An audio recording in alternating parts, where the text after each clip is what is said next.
भारत की राज्य व्यवस्था का आधार क्या है?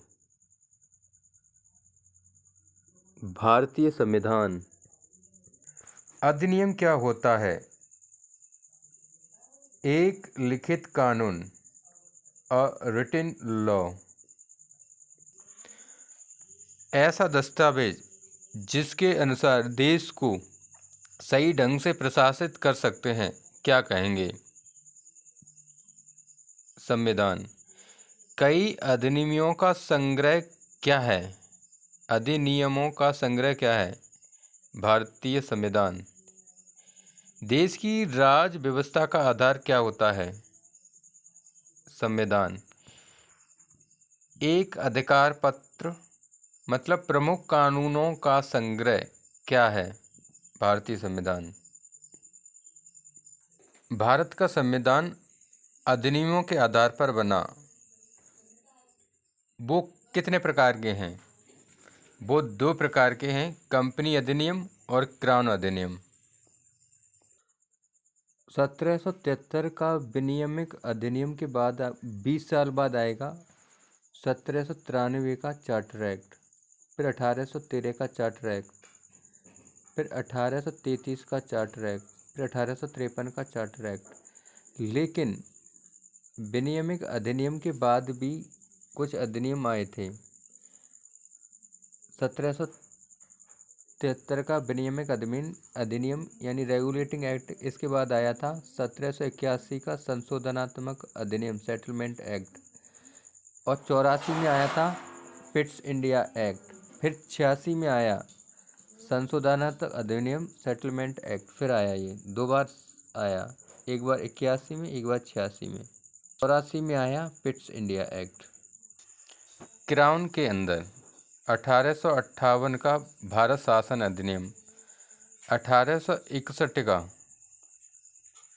1861 का भारत परिषद अधिनियम, 1892 का भारत परिषद अधिनियम, फिर 1909 का भारत परिषद अधिनियम, फिर 1919 का भारत शासन अधिनियम, फिर 1935 का भारत शासन अधिनियम, 1942 का क्रिप्स ऑफर, 1945 का बेबल प्लान, 1946 का कैबिनेट प्लान।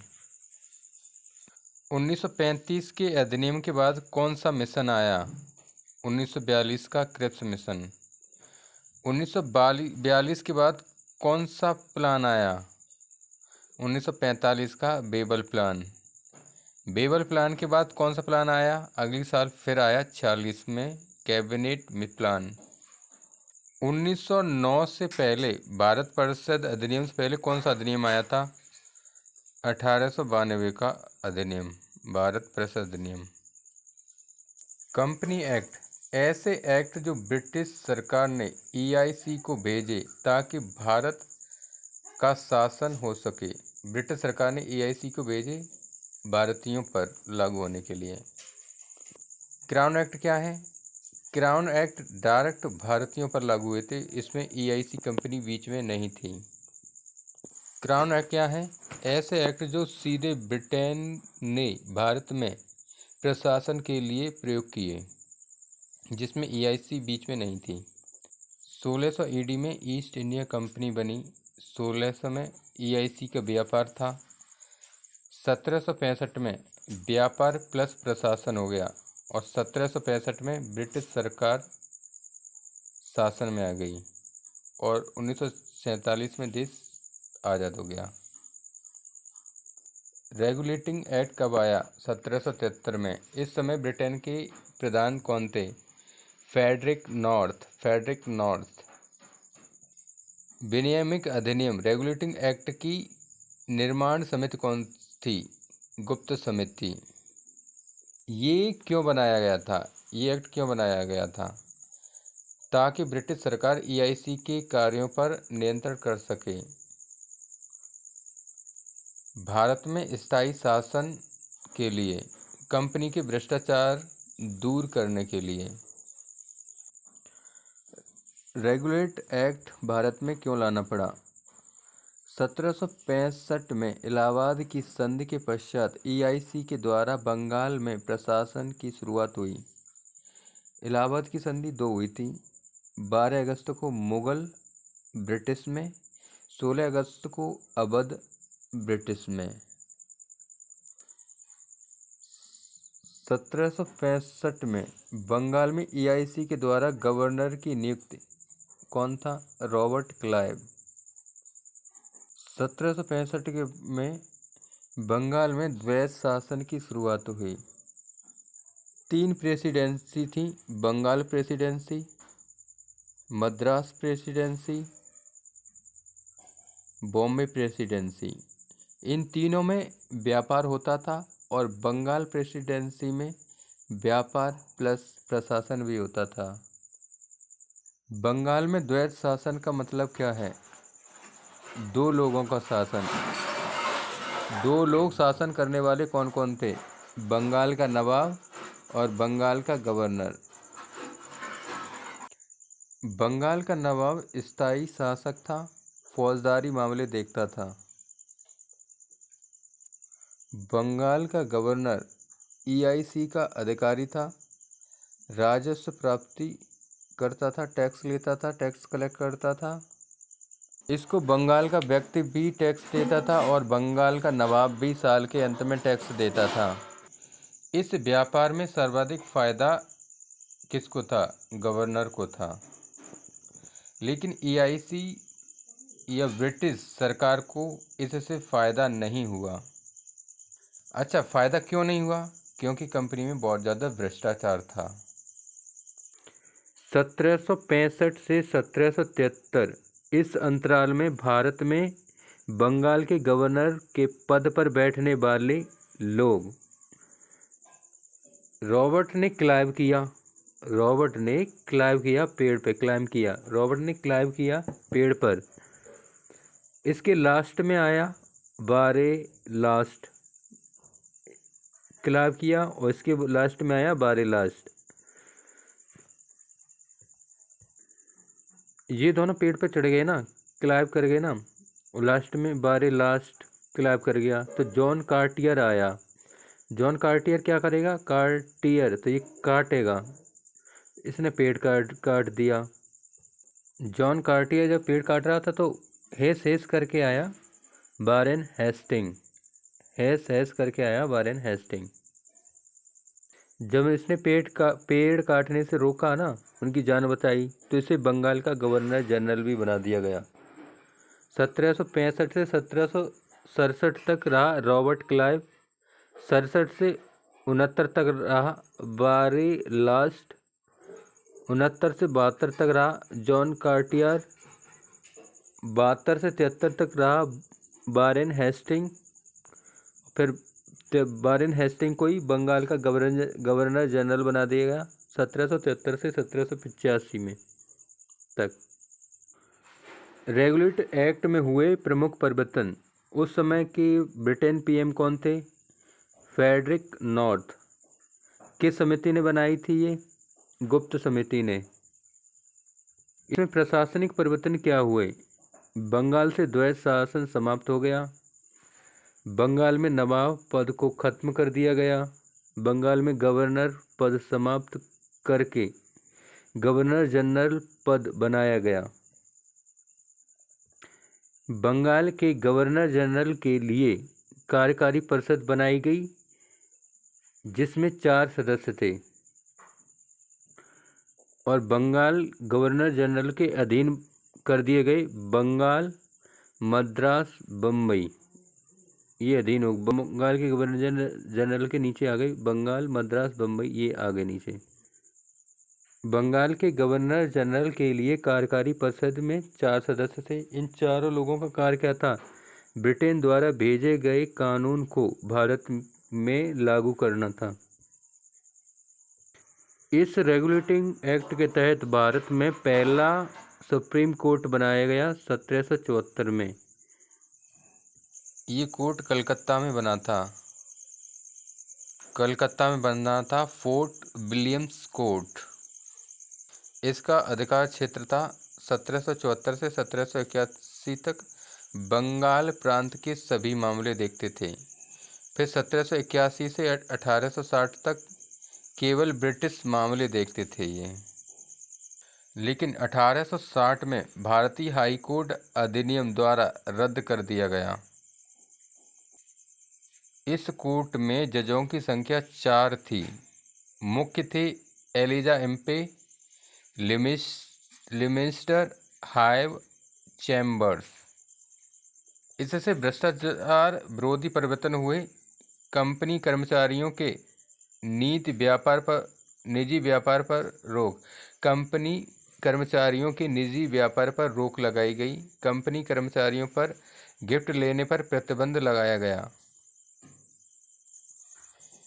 1773 के अधिनियम में यह घोषणा की गई कि भारत में व्यापार EIC का है, पर प्रशासन ब्रिटेन सरकार का है।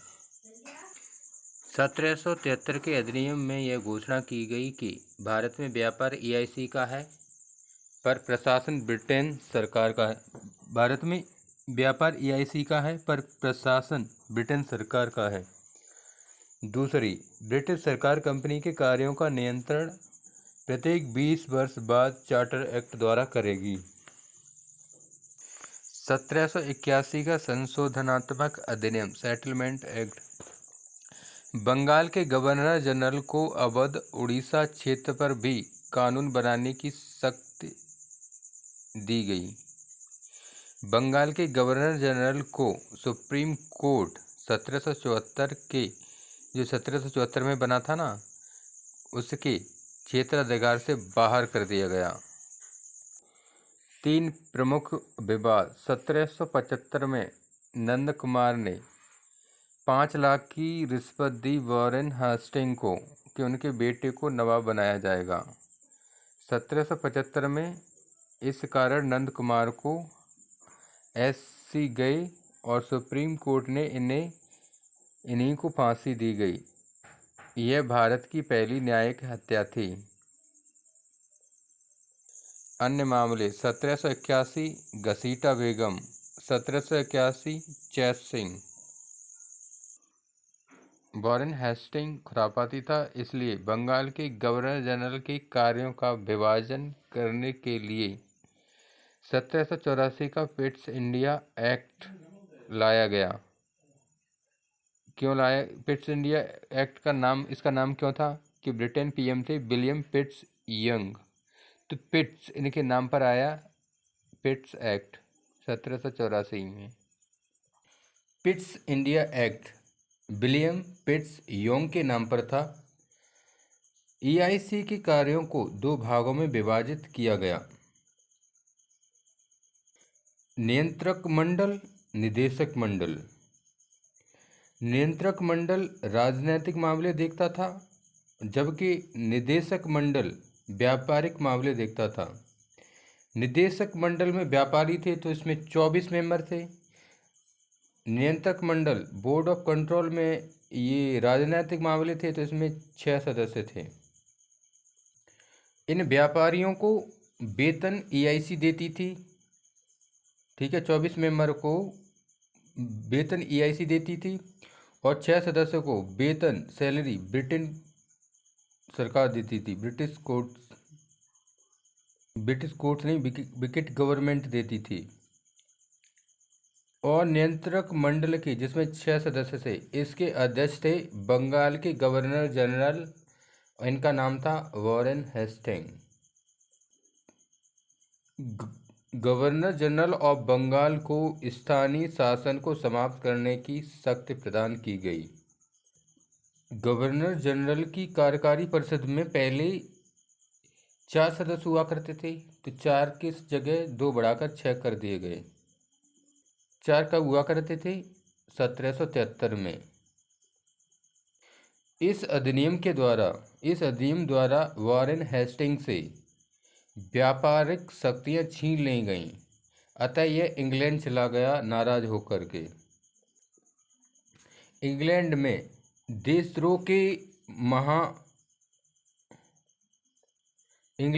देशद्रोह आरोप में इस पर महाभियोग चला तथा 1875 में इसको बंगाल के गवर्नर जनरल पद से हटा दिया गया। अगला governor general Charles Cornwallis Bharat में बंगाल का गवर्नर जनरल बनकर आया। कब आया? 1786 में। इसी कारण 1786 में संशोधनात्मक अधिनियम आया, सेटलमेंट एक्ट आया। बंगाल के गवर्नर जनरल को प्रधान सेनापति की शक्ति दी गई। चार्ल्स कॉर्नवालिस 786 से 93 तक रहा। 786 से 793 तक रहा। इसके प्रमुख कार्य चार्ल्स कॉर्नवालिस के प्रमुख कार्य 1792 में जमींदारी प्रथा चलाई इसने। 1793 में भारत में पुलिस प्रशासन चलाया। 1793 में सिविल सेवा की शुरुआत की इसने। 1793 में स्थायी बंदोबस्त किया। अतः इसे पुलिस प्रशासन का जनक कहा जाता है और सिविल सेवा का भी जनक कहा जाता है। अब शुरू होंगी चार्टर एक्ट, राजलेख अधिनियम 1793 का, 1813 का, 1833 का, 1853 का। इनका अंतराल है 20 साल का। पहला चार्टर अधिनियम, फर्स्ट चार्टर एक्ट 1893 में आया। 1893 नहीं, 1793 में आया। EIC को पहला चार्टर अधिनियम 1793 का, इसमें क्या था? EIC को करों के अलावा 5 लाख पाउंड प्रतिवर्ष ब्रिटिश सरकार को देने होंगे। बोर्ड ऑफ कंट्रोलर का वेतन भी EIC ही देगी। नियंत्रण मंडल बोर्ड ऑफ कंट्रोल यानी नियंत्रण मंडल का वेतन भी EIC देगी।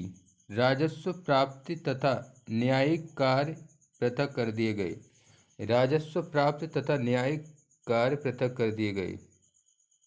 कंपनी एकाधिकार पत्र 20 वर्ष बढ़ा दिया गया, क्योंकि 5 लाख रुपए लिए थे ना, 5 लाख पाउंड लिए थे ना, इसलिए। निम्न में कौन भारत में 1773 एक्ट के बाद कार्यकारी कार्यवाहक था? Governor general of Bengal. Bharat के पहले SC के जज के मंडल में कौन शामिल नहीं थे? एलिजा एम्पे शामिल थे, लिमिस्टर शामिल थे, चैम्बर शामिल थे, वॉरेन हेस्टिंग ये शामिल नहीं थे। SC हाई कोर्ट में, सुप्रीम कोर्ट में वॉरेन हेस्टिंग शामिल नहीं थे। वॉरेन हेस्टिंग शामिल नहीं थे। पहला चार्टर जब आया तो उसके द्वारा कंपनी से कितनी मांग हुई? 5 लाख पाउंड की। कंपनी कार्यों को 2 भागों में कब बांटा गया? कंपनी कार्यों को 2 भागों में कब बांटा गया? 1784 में। 1813 का दूसरा चार्टर अधिनियम। प्रमुख बिंदु: कंपनी के एकाधिकार पत्र को आंशिक तौर पर समाप्त कर दिया गया। ब्रिटेन की अन्य कंपनियां भारत में प्रवेश ले सकती हैं, परंतु 2 व्यापारों पर अभी भी EIC का एकाधिकार था। चाय का व्यापार, चीन के साथ व्यापार। भारत में पहली बार ईसाई मिशनरियों का प्रवेश हुआ। भारतीय शिक्षा पर ब्रिटिश सरकार द्वारा 1 लाख पाउंड का निवेश किया गया। तीसरा चार्टर अधिनियम। इसके प्रमुख बिंदु: कंपनी का एकाधिकार पत्र पूर्णतः समाप्त हो गया। शासन का केंद्रीकरण शुरू हुआ। बंगाल का गवर्नर जनरल का पद समाप्त कर दिया गया तथा नया पद बनाया गया, भारत का गवर्नर जनरल। बंगाल का पहला गवर्नर जनरल कौन था? William Bentinck. 1833 में भारत का पहला विधि आयोग आया। अध्यक्ष कौन था? मैकाले। 1834 में अंग्रेजी शिक्षा अधिनियम आया। भारत में लागू हुआ 1835 में। भारत का पहला विधि आयोग लॉ कमीशन जिसके अध्यक्ष थे मैकाले संचालित कब हुआ? 1834 में। अंग्रेजी शिक्षा अधिनियम कब लागू हुआ? 1835 में। 1853 का चौथा चार्टर एक्ट। इस अधिनियम के पश्चात कंपनी को पूर्णतः प्रशासनिक इकाई बना दिया गया। इस अधिनियम के तहत कार्यकारी व विधायी कार्य पृथक किए गए। एग्जीक्यूटिव का कार्य था कानून लागू करना। लेजिस्लेटिव का कार्य था कानून बनाने का कार्य। लेजिस्लेटिव का कार्य था कानून बनाने का कार्य। अखिल भारतीय विधायी परिषद का गठन हुआ। अखिल भारतीय विधायी परिषद का गठन हुआ जिसमें 12 सदस्य थे। निदेशक मंडल के सदस्यों की संख्या 18 कर दी गई। निदेशक मंडल के सदस्यों की संख्या 18 कर दी गई। Board of director member. निदेशक मंडल के सदस्यों की संख्या 18 कर दी गई जिसमें 12 कंपनी और 6 ब्रिटिश सरकार। जिसमें 12 कंपनी चुनेगी, 6 ब्रिटिश सरकार चुनेगी। बंगाल में पहला लेफ्टिनेंट गवर्नर चुना गया। बंगाल में पहला लेफ्टिनेंट गवर्नर चुना गया जिसका नाम था फ्रेडरिक हैलिडे। 1853 में समिति बनी मैकाले कमेटी जिसमें 1854 से ही सिविल सेवा के लिए प्रतियोगी परीक्षा का आधार रखा गया जिसका एग्ज़ाम लंदन में होगा। सिविल सेवा पास करने वाले प्रथम व्यक्ति थे सत्येंद्र। इनने कब की? 1863 में। इस अधिनियम के पश्चात कंपनी प्रशासन को ठीक से नहीं संभाल पाई तथा प्रशासन में कई प्रकार की त्रुटियां हुईं जिससे आर्थिक, सामाजिक व राजनीतिक विभेद उत्पन्न हुए। इन्हीं प्रभावों से 1857 की क्रांति हुई जिसके पश्चात ब्रिटेन सरकार ने कंपनी को प्रशासन से पूर्णतः बाहर कर दिया तथा 1858 में क्राउन शासन की नींव डाली।